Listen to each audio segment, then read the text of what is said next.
Кашель. Кашель– это напряженный выдох при закрытой голосовой щели, который сопровождается определенными звуками. В большинстве случаев кашель– это защитный акт, задача которого– удаление из дыхательных путей мокроты, пыли и дыма. Как возникает кашель? Раздражаются кашлевые рецепторы. Их несколько видов. Рецепторы в гортани, глотке, голосовых складках, трахее и бронхах, плевре раздражаются в основном при воспалении. Рецепторы в трахее и бронхах раздражаются при вдыхании дыма, пыли, газов и холодного воздуха. Рецепторы вне дыхательных путей, в наружном слуховом проходе, диафрагме, пищеводе, желудке и матке. При заболеваниях этих органов может возникать кашель. Раздражение кашлевых рецепторов приводит к возникновению нервного импульса, который по нервам передается в головной мозг. Головной мозг передает сигнал мышцам бронхов, гортани, грудной клетки и живота. Эти мышцы сокращаются, и человек кашляет. Какие типы кашля бывают? По характеру: сухой, без мокроты или непродуктивный, и влажный, с мокротой или продуктивный. По течению: острый до 3 недель, хронический более 8 недель. Острый кашель чаще всего возникает при ОРВИ и гриппе, имеет доброкачественное течение и проходит в течение 3 недель. Но так называемый поствирусный кашель может сохраняться до 2 месяцев. Хронический кашель чаще всего возникает у курильщиков, больных бронхиальной астмой или хобл, ГЭРБ, ХСН, а также при приеме некоторых лекарств, например, ингибиторов АПФ. Основные характеристики острого кашля при разных заболеваниях. При гриппе кашель, как правило, сухой, мучительный и упорный. При ОРВИ кашель сначала сухой, с течением времени сменяется влажным. При фарингите мучительное першение, покалывание или боль в горле, вынуждающего больного покашливать, как бы избавляясь от застрявшего в горле комка. При ларингите мучительный, сухой, лающий, сопровождается осиплостью или охриплостью голоса, возможно острое сужение гортани, круп, сопровождающееся затрудненным свистящим дыханием. При трахеите громкий, глубокий, сопровождается выраженной болезненностью за грудиной. При бронхите грудной, громкий, начинается с повышения температуры, не болезненный, сопровождается обильным выделением слизистой мокроты. При бактериальной пневмонии кашель глубокий, влажный, с выделением мокроты, возможна болезненность в реберной области сбоку или сзади при глубоком вдохе, уменьшается при положении на больном боку. Основные характеристики хронического кашля при разных заболеваниях. Кашель курильщика с мокротой наблюдается у 50% курильщиков, как правило, через 10 лет после начала курения. Известен феномен утреннего кашля курильщика. Закуривание первой сигареты провоцирует кашель, после чего отходит небольшое количество мокроты и отмечается облегчение дыхания. При ГЭРБ кашель возникает преимущественно ночью, без отделения мокроты, сопровождается болью и чувством жжения за грудиной или в области эпигастрия, изжогой ночью и утром. При постназальном затеке, когда слизь из носа спускается по задней стенке глотки в трахею и бронхи, наблюдается ощущение щекотания, першения в горле, появление кашля во время разговора, усиление кашля в первые 20-30 минут после принятия горизонтального положения, влажный в кавычках кашель с отхождением мокроты, то есть слизи из носоглотки. При приеме некоторых лекарственных препаратов, преимущественно ингибиторов АПФ, кашель сухой, особенно в вечернее время, исчезает после отмены препарата.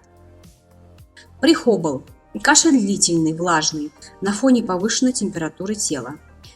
ринита и першения в горле.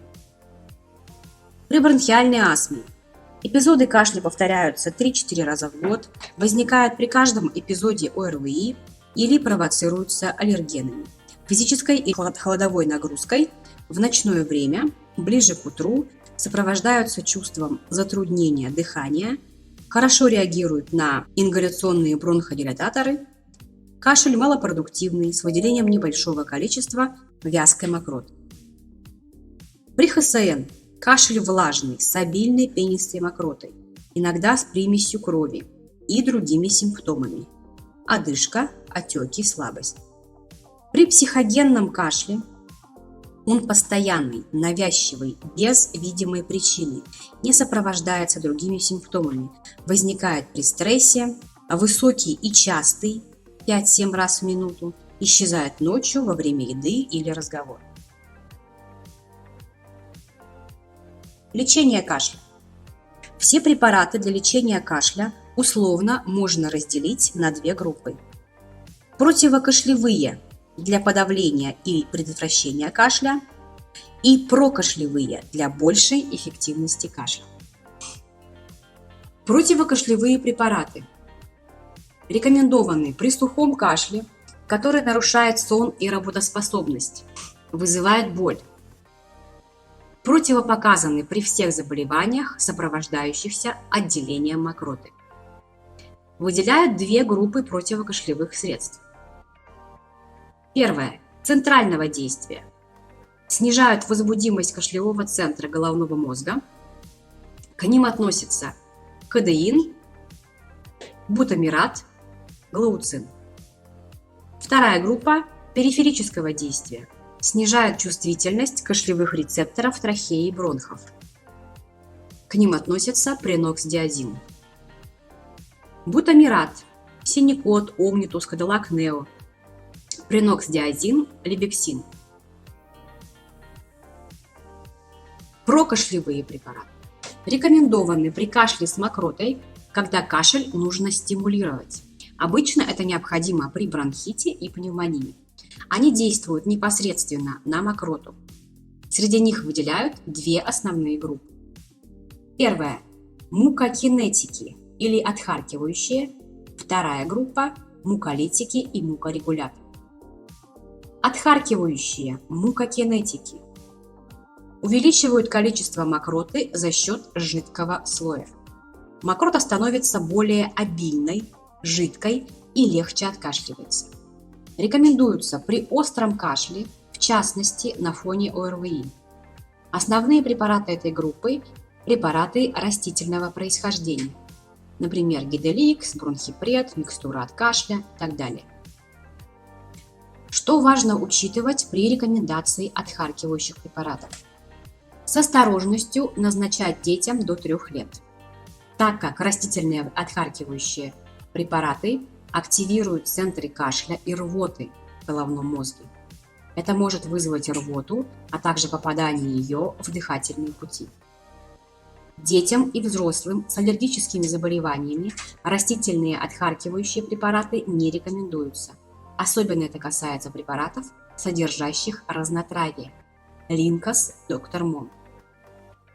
Сироп корня солодки с осторожностью рекомендовать детям до пубертатного возраста из-за стимулирующего влияния на кору надпочечников, которые вырабатывают стероидные гормоны. Наиболее изученным и безопасным отхаркивающим препаратом считается гиделикс, содержащий экстракт плюща. Муколитики и мукорегулятор. Они сходны по механизму действия, поэтому их часто объединяют в одну группу. Они делают мокроту менее липкой и вязкой, а также улучшают подвижность ресничек в дыхательных путях. За счет этого мокрота лучше отходит и бронхи очищаются. Уменьшают воспаление трахеи и бронхов. Рекомендуются как при остром кашле, так и при хроническом, на фоне хобл, при кашле курильщика или бронхиальной астмы. Амброксол, лазолван, бромгексин, ацетилцистеин, АЦЦ, карбоцистеин, бронхобоз, эрдостеин, эльмуцин. Что важно учитывать при рекомендации муколитиков и мукорегуляторов?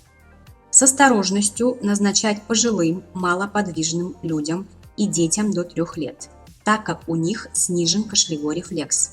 Из-за этого может развиться затопление легких и ухудшение состояния.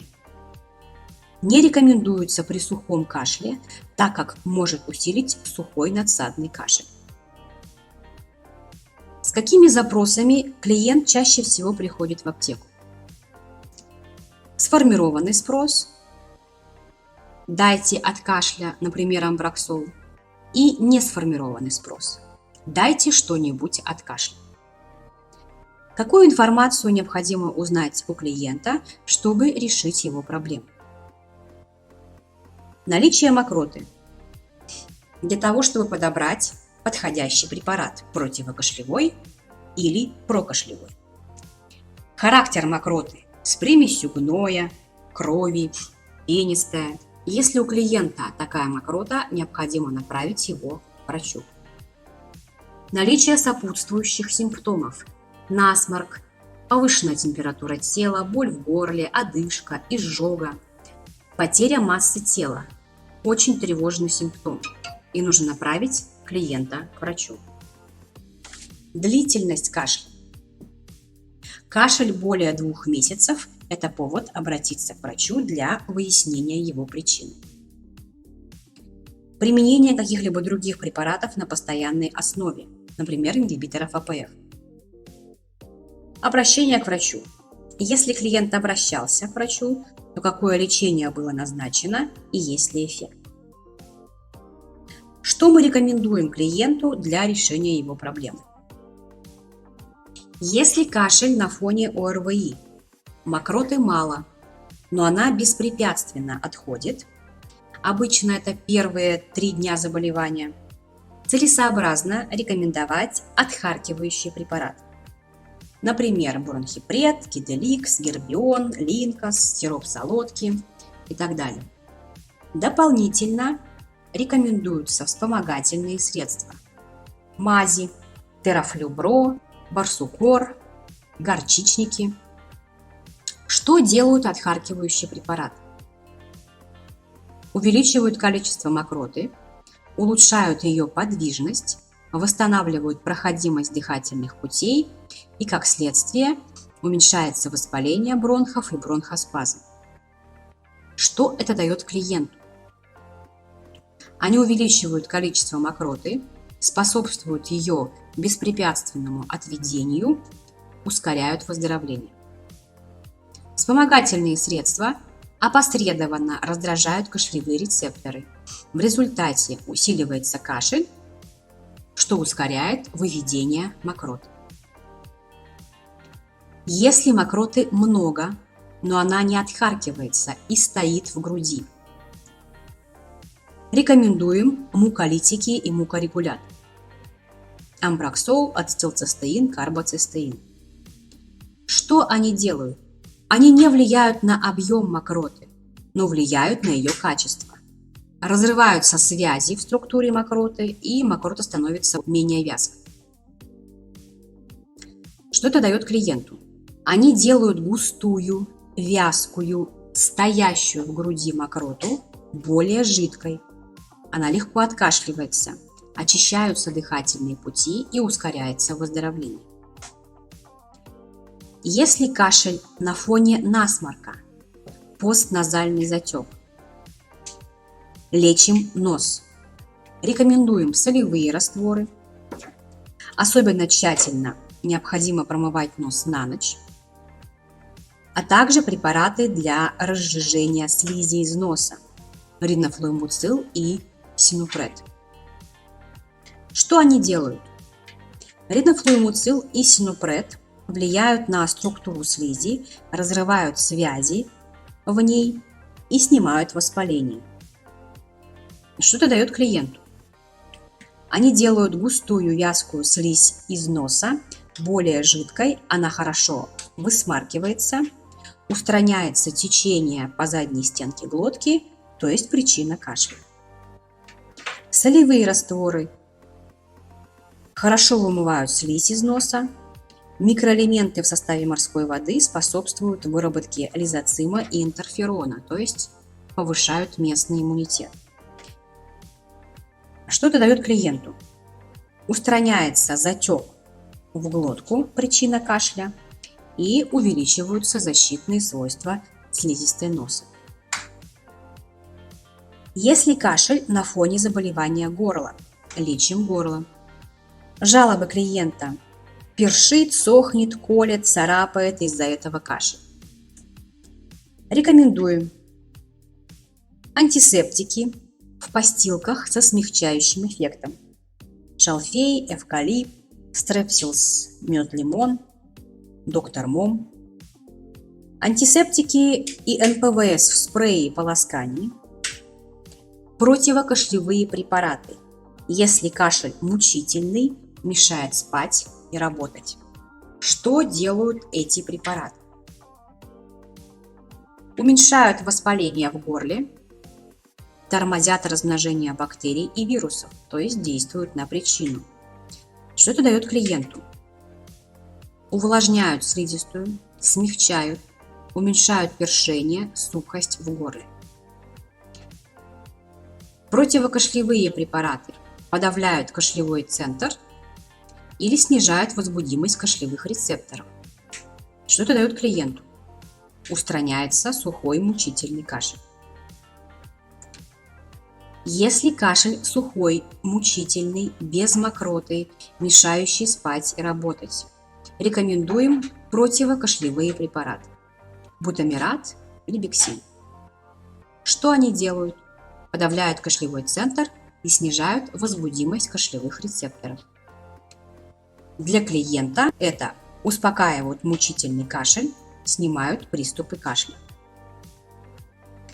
Если человек кашляет от приема ингибитора АПФ, необходимо направить его к врачу, чтобы он заменил препарат на другую группу.